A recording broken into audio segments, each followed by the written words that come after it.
Fireplace starting here, just laying the stones dry.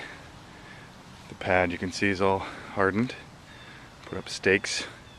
I put the strings up at 18 inches. We put strings the other way as well. I've got a string level on there.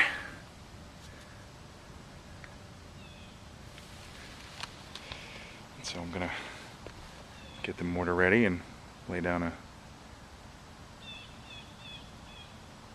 initial bit of mortar there on the pad, and then fasten the stones. Try to get all the flat facing pieces out and fill the center there with rubble. And pieces with irregular shapes. That's it.